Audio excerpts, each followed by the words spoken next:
नमस्कार मित्रांनो, समस्या कुठून सुरू झाली?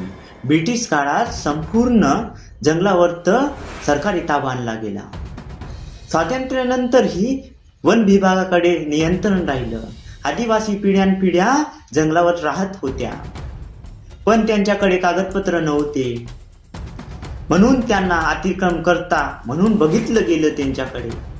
हा अन्याय दूर करण्यासाठी 2006 मध्ये संसदेत एक मोठा कायदा मंजूर करण्यात आला, फॉरेस्ट ऍक्ट वन हक्क कायदा 2006. वन हक्क कायदा काय सांगतो नेमकं? या कायद्याचा उद्देश स्पष्ट आहे की इतिहासातील अन्याय दुरुस्त करणे.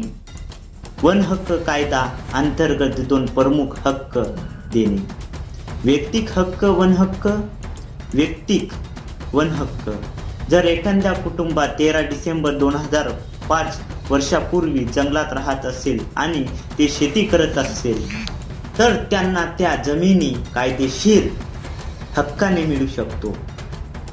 समुदायातील वन हक्क गावाला संपूर्ण जंगल वापरण्याचा हक्क देतो.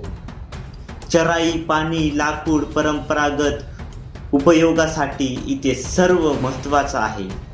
ही कायदा आपल्याला हक्क देतो. व्हिडिओ जर तुम्हाला आवडला असेल तर लाईक आणि सबस्क्राईब करायला विसरू